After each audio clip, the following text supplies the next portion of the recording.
amigos? Bienvenidos una vez más a este su programa Testigos de Jesús, donde nuestro principal objetivo es que ustedes conozcan las maravillas que nuestro Padre Celestial puede hacer en sus vidas. Pero lo más importante de hoy es recibir a nuestro entrevistado para iniciar. Padre Bellante. Hola, ¿cómo estás? Mucho gusto. Muy bien, gracias Paz a Dios. y bien. Gracias, igual para usted. Gracias por aceptar esta invitación, por venir a Guatemala y por aceptar estar aquí platicando en Testigos de Jesús. Iniciamos. ¿Dónde, cuándo y cómo nace este argentino que hoy nos visita? Bueno, este argentino es nieto de italianos. Mis 4 abuelos vinieron de Italia a principios del siglo XX, mis padres argentinos se instalaron en la Pampa Húmeda, la planicie esa que está en el centro del país, que son cientos y cientos de kilómetros, donde no hay montañas, y fueron agricultores, porque en toda esa región se siembra trigo, maíz, soya, girasol, etc. Bueno, agricultores.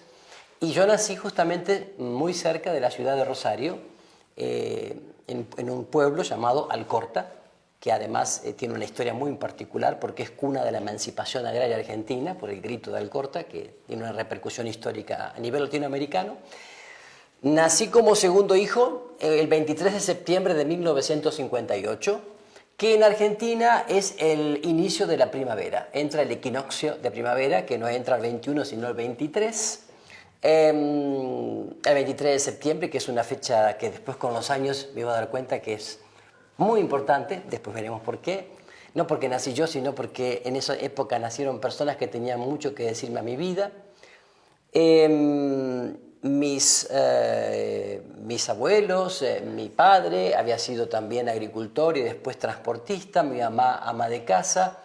Vivíamos en un lugar tranquilo, muy sereno, muy cerca de Rosario. Rosario es una ciudad que tiene 1.200.000 habitantes, es la segunda ciudad del país, a la cual recurríamos constantemente por salud o compras o cosas por el estilo, y también después para la universidad. Mientras tanto, todos los niveles primario y secundario los hice en Alcorta. Paciencia y pausa. ¿Segundo hermano de cuántos? 3. 3 hermanos. Sí, mi hermano mayor Luis, que nació 4 años antes que yo. Okay. Y mi hermana menor Mariana Bettina, que nació en el 68, o sea, 10 años después que yo.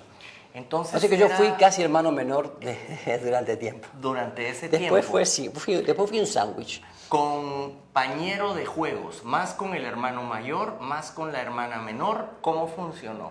Y bueno, es un tema, porque cuando yo nací, él tenía ya 4 años. Los amigos de él no fueron mis amigos. Con mi hermano sí jugábamos, me acuerdo, el trompo, y jugábamos algunas otras cosas, hacíamos cosas juntos, como en verano de repente cortar un gran arbusto que teníamos en la casa o pintar algunas partes de la casa. Pero digamos así, si bien es cierto tuvimos una relación buena, también era el verdugo que me perseguía cuando yo me portaba mal. Dice mi mamá que los hermanos menores llaman verdugos a sus hermanos mayores sin saber toda la responsabilidad y peso y lo duro de esa tarea de hacerle la vida difícil al hermano menor para que ellos aprendan a llevar mejor la vida. Puede ser, ¿verdad? Dios perdone a los hermanos pequeños que creen que la vida de un hermano mayor es fácil. Yo recuerdo que esta frase, ¿no? Como yo era muy inquieto. Reconozco que era muy inquieto, pero no era salvajón, era inquieto. Entonces, cuando hacía alguna cosa, me salía corriendo y mi mamá le decía a mi hermano, a ver, corre y agárramelo, tráemelo. Y parece que mi hermano mayor disfrutaba en agarrarme y traerme, creo que disfrutaba. Cuando nace mi hermanita, después de 10 años, para mi hermano que tenía 14, para yo que tenía 10, era como un juguete. Así que la tironeábamos para un lado y para el otro, pobrecita. Pero yo estuve muy cerca de mi hermana, la cuidé mucho, la protegí mucho, traté de estar lo más cerca posible, sobre todo, bueno, aunque estaba ya en el seminario, cuando ella era más grandecita, sin embargo siempre traté de alentarla, acompañarla, aconsejarla tanto en sus opciones de estudio, en sus opciones espirituales. Para mí mi hermana menor es algo muy especial, muy especial. ¿Cómo transcurría un día normal en la casa de la familia Bellante? Mira, un día normal era que, bueno, durante el tiempo escolar nos levantábamos temprano. Mi mamá fue siempre muy tempranera, exageradamente tempranera, lo sigue siendo con 84 años. Se levanta un cuarto para las 6. Hay que ubicarse que en Argentina amanece a las 7, ¿no? Y ella 1 hora hace oración todas las mañanas, con el texto bíblico, los textos bíblicos, así que está solita en la cocina haciendo oración. ¿Y eso era desde tu infancia? Sí, sí, sí. Y después pega ese grito característico de levántense porque ya son las 8, supuestamente a las 8:30 entrábamos a la escuela. Pero cuando nos levantábamos apurados, en realidad eran 7:15. Entonces nos levantamos, mi hermano, yo, y juntos íbamos a la escuela primaria con el típico guardapolvo blanco que se usaba en Argentina, se usa todavía, en las escuelas públicas del Estado, que son muy buenas. Gabacha. Gabacha se llama, perfecto. Y yo hice mi primaria en la escuela fiscal número 180 de Alcorta, frente a la plaza principal, al lado de la parroquia, del templo parroquial. Y después la secundaria la hice en la Escuela Nacional Normal con sección comercial anexa para ser perito mercantil, mientras que mi hermano fue a una escuela de educación técnica.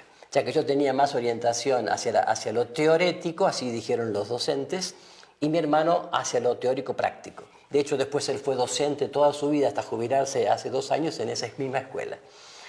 Y bueno, entonces terminamos con el tema del día. Íbamos a la escuela a la mañana, siempre por la mañana a la escuela, y tipo 12:30 regresábamos, y mi mamá siempre fue una muy buena cocinera, entonces nos tenía preparados cosas muy ricas, sobre todo yo recuerdo todavía los jueves y domingos ese olor tan importante, tan, yo diría, penetrante a la salsa casera, para que jueves y domingo siempre había pastas, porque en casa de italiano jueves y domingo tiene que haber pasta, espaguetis, ravioles, lo que sea. Y después a la tarde, después de un poquito de siesta, que yo a veces hacía, a veces no, teníamos el deporte, los deberes, el estudio. Me acuerdo mucho de la merienda, a las 5 de la tarde, que era mate cocido, mate con leche, lo que cada uno hacía o quería hacer. Y después sí, mirábamos un rato de televisión, y con mi hermano teníamos series preferidas. ¿Cuáles eran? Y, por ejemplo, yo recuerdo que cuando todavía aún no teníamos televisión en casa, porque, a ver, imagínate, yo te estoy hablando de la década del 60. Entonces el televisor tenía 1 o 2 en toda la manzana. Y había un vecino que, después papá compró el televisor, pero había un vecino que nos permitía ver los jueves a las 21, Los Intocables. Y después los Bonanza. Y después otro programa que era de 1 hora, que nos gustaba mucho, argentino, se llamaba Mis hijos y yo. Bien, que era una vida de familia, que había unos mellizos muy simpáticos. Eso, pero con mi hermano compartíamos mucho, sobre todo Los Intocables, con Elliot Ness. Hablo de la serie famosa en blanco y negro que se pasó mucho en Argentina. Después tenía yo otras favoritas, como El Zorro, que actualmente en Argentina se sigue pasando en colores. Bueno, Los Tres Chiflados, que compartíamos con mi papá. Son series que me gustaban mucho. No entiendo por qué dice Los Tres Chiflados y voltea a ver a nuestro switcher y a nuestras cámaras. Sí, ¿verdad? Porque son 3. Los Tres Chiflados y qué sé yo. Y en la medida, bueno, eso para completar cómo era el día, no nos acostábamos muy tarde. Bueno, eso eran los días de semana. Después, por ejemplo, los domingos siempre teníamos, yo desde pequeño recuerdo que teníamos como salidas en familia, íbamos al campo, o sea, se llama chacra ya, que era el establecimiento agropecuario que tenían mis tíos o mi papá, o que era de mi abuelo, y allí había, bueno, aparte de la casa, que había un casero o había quedado algún tío, había, por ejemplo, una extensión muy grande de tierra, y había de todo. Entonces había el tanque australiano para bañarse en verano, había montes frutales, había animales, había caballo para andar, después había, por supuesto, vacas, novillos, ovejas, pollos, gallinas, gansos. Y todo ese mundo lleno de árboles, eucaliptos, y ese olor al eucalipto es un poco lo que recuerdo de mi infancia, ¿no? Me gustaba mucho cuando papá venía con el camión le decimos a la troca, ¿no? Y el acoplado lleno de maíz antes de ir al puerto de Rosario. Yo me subía y él se enojaba, pues me subía al camión y me acostaba sobre el maíz, que ya estaba en grano, sobre el maíz y quedaba así mirando el cielo porque tenía un frescor ese maíz tan, tan lindo en el verano. Él no le gustaba porque cuando abría la boquilla podía provocarse un hundimiento, ¿no? Y recuerdo mucho acompañar mucho a mi papá con el camión, o sea, cuando íbamos al sindicato de conductores de camiones, o él a la ciudad no me llevaba con el camión, pero sí al campo a buscar el cereal. Entonces veía yo el tractor con la boquilla, que las máquinas cosechadoras son muy rápidas, entonces cosechaba y largaba todo el maíz como si fuera una catarata de lluvia de granos de maíz o de granos de trigo, y era una alegría ver todo eso. O sea, todo mi mundo es un mundo visual agropecuario, todo un mundo visual agropecuario, sin lugar a En el dudas. tema religión y fe, Ajá. misa los domingos, oración diaria, ¿cómo funcionaba la dinámica en la casa? Como una típica familia de clase media descendiente de inmigrantes europeos, los domingos íbamos a misa. Mamá, sobre todo, fue una mujer que, aparte de meterme a la fuerza que tenía que ir a misa, a veces yo no quería ir, ella estaba muy comprometida con la Legión de María, y a mí una de las cosas que más me sorprendió en mi adolescencia es que ella 2 veces por semana dedicaba horas a hacer su apostolado de obras de misericordia, visitando enfermos o personas que habían perdido un ser querido, o yendo al hospital, y eso realmente siempre me conmovió porque no dejaba de hacerlo aun cuando ella misma tenía dificultades o problemas, ¿no? Eso fue algo muy lindo. Y sí, íbamos a misa en familia. Después, en mi adolescencia, bueno, lo voy a contar después, yo dejé de ir a misa, pero papá y mamá siguieron yendo, mi hermano menos que yo, y fue siempre más duro en todo esto. No son ni en la actualidad, no es que sean rebeldes, sino que son de los típicos argentinos que dicen yo creo pero no practico. Es algo muy, muy común en una sociedad secularizada como la de Argentina, la de Chile, la de Uruguay. Guatemala, El Salvador, Honduras, Nicaragua, Costa Rica, Puede Panamá, ser. México, República Dominicana. Puede ser, pero también mis parientes de Italia, que tengo muchos, también son un poco así, ¿no? Pero la religiosidad siempre estuvo presente en mi casa. Por ejemplo, en la Navidad, en la Pascua, en las procesiones marianas, se me inculcó una tierna devoción mariana, al principio muy afectiva a la Virgen, después con el tiempo yo la fui haciendo también más racional, pero una gran, gran devoción a María. ¿Cuál es la diferencia entre una relación afectiva, racional y emocional hacia la Virgen María, Y según bueno, su forma de verlo? yo creo que es muy importante que toda auténtica devoción a María sea cristocéntrica, porque una auténtica mariología debe ser cristocéntrica. Repitamos esto en lenguaje mundano, por favor. Sí, el lenguaje mundano es no hacer de María un ícono o una especie de, no me viene la palabra ahora, de superstición, o sea, un ídolo, una idolatría. O sea, reducir tanto la fe católica a la devoción mariana que Jesús no entra para nada. Pensar que ella y solo ella puede hacer todo lo que yo necesito, cuando en realidad ella lo único que puede hacer, y no es poco, es interceder ante Jesús su Hijo. Lo que María hace es señalar la presencia de su Hijo. Por eso... hagan lo que Él les dice. Sí, por eso es muy importante que toda auténtica devoción mariana sea siempre enfocada hacia una experiencia fuerte de la persona viva de Jesús y un conocimiento profundo de los evangelios y una inserción en la comunidad iglesia concreta, llámese parroquia o capilla, para trabajar en un apostolado y misión concretos. Eso manifestaría un auténtico amor a María. Cuando lo de María es casi una cosa supersticiosa, de pensamiento mágico, de la New Age, de todo, que, ay, necesito algo, ay, voy al santuario, o voy acá, y después al día siguiente ya se me pasó el dolor porque tomé la aspirina y ya me olvidé de María o la dejé como un cuadro colgadito o una imagen en la casa y nada más, eso habla de una superstición o de una desviación en el culto a María. Y aunque tenemos que respetar siempre lo que es la religiosidad popular, porque hay que encauzarla y hacerla madurar, pero nuestro pueblo generalmente es muy mariano y muy, es muy mariano y muy... Digo yo y lo completo para que no se vea su boca. ¿Algunos son muy marianos y poco cristianos? Sí, eso es. Muy mariano y poco cristiano. O como diría un cura viejo allá de mi zona, de mi región, creen mucho, son muy deístas y muy marianos, pero poco cristianos o poco cristocéntricos. Ahí está el punto. Y en realidad es Jesús quien nos salva, Él es el camino, la verdad y la vida. Y esto no quita para nada lo que María hace en nuestra vida, porque ella lo hace en silencio. Sí. Y eso no quita para nada que ella sea la seleccionada por Dios Padre para que su hijo nos visitara en la tierra.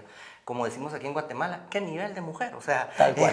¿Verdad? Bien, yo no sé por qué, mi mamá me contó después, cuando yo ya era grande, que cuando yo nací, no sé por qué, porque también había hecho con mi hermano lo mismo, pero ella me consagró a María, pero agregó una cosa más. Dice que dijo, yo te lo consagro también para que seas sacerdote. No sé por qué mi mamá hizo eso conmigo, pero bueno, el Señor se las arregló.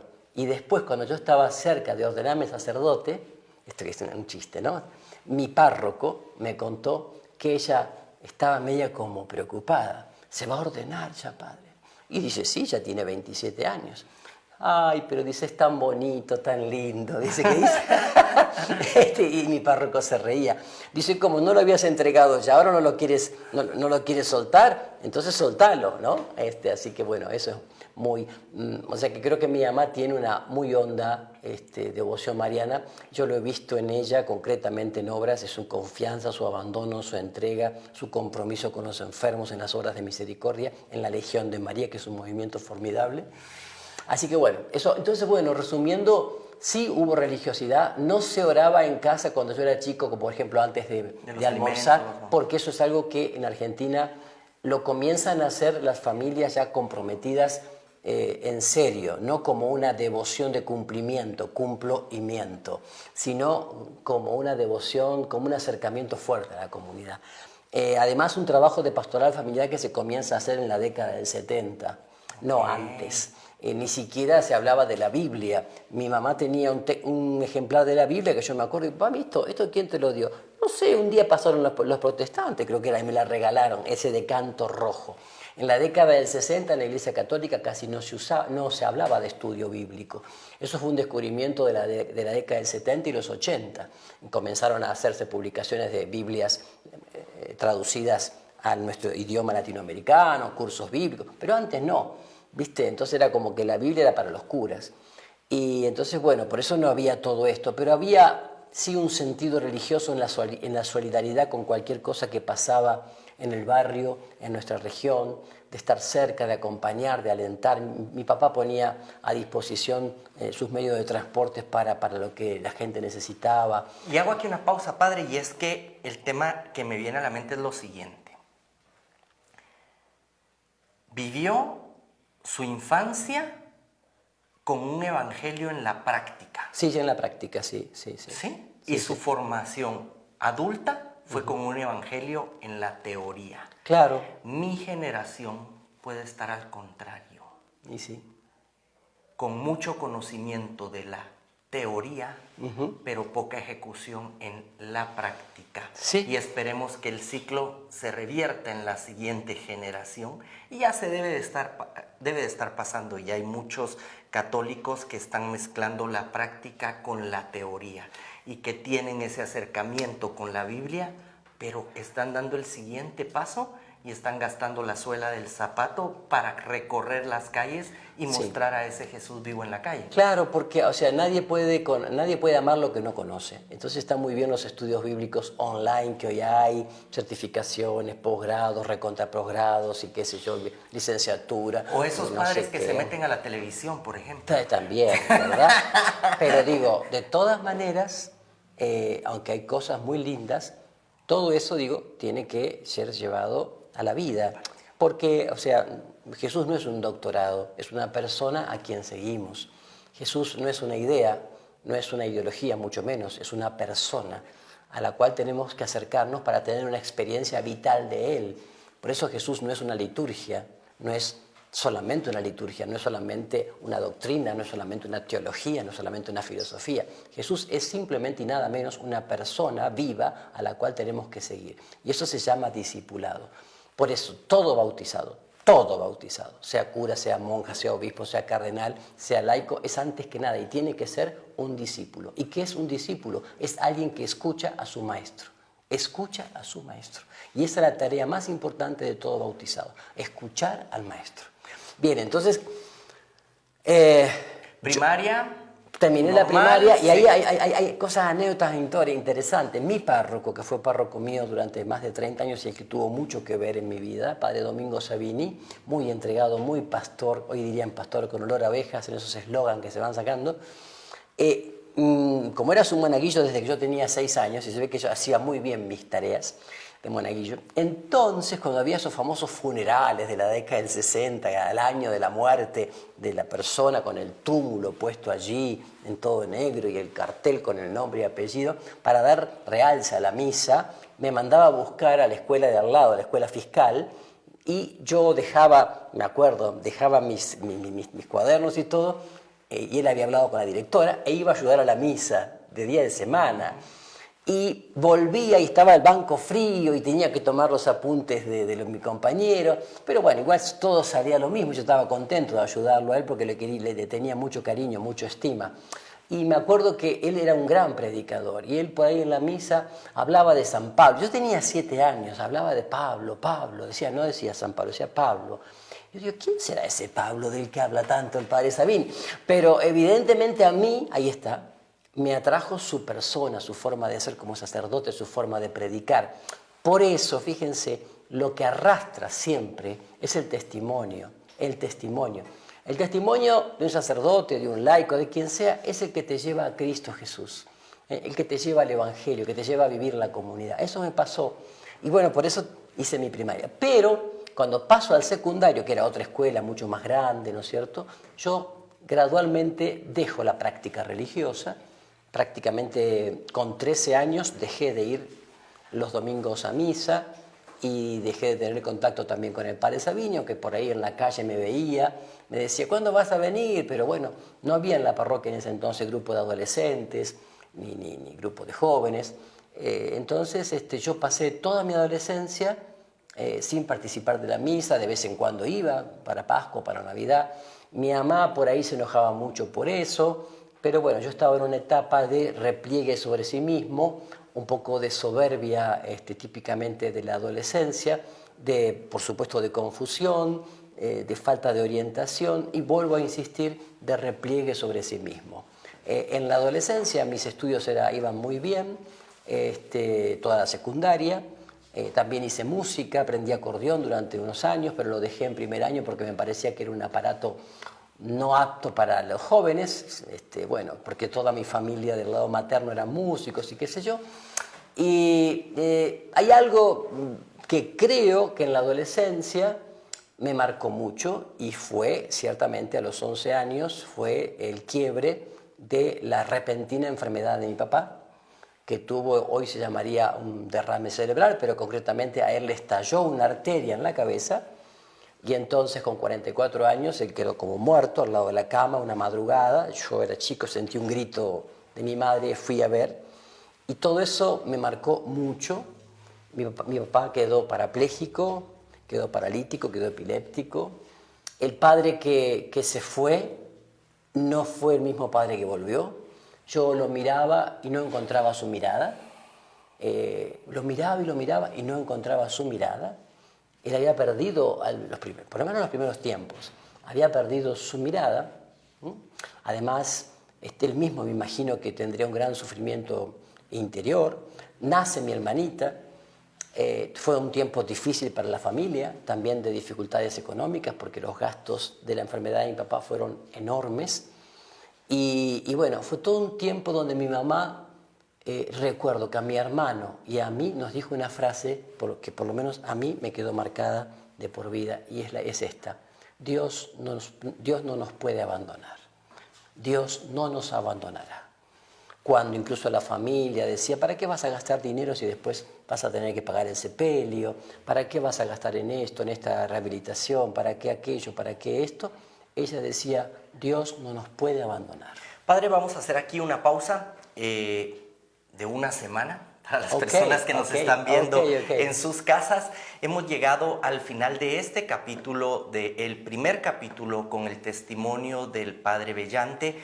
Hemos conocido a un muchacho argentino que de monaguillo pasa a dejar en pausa su asistencia a la iglesia, a la misa dominical, y su papá sufre una enfermedad que lo deja postrado en la cama, y la familia pidiendo que las esperanzas se dejaran guardadas en un cajón, y una madre nuevamente que pide por fe y que cree por fe en el Señor Jesús. Si el Señor así lo permite, nos veremos la próxima semana en este su programa Testigos de Jesús.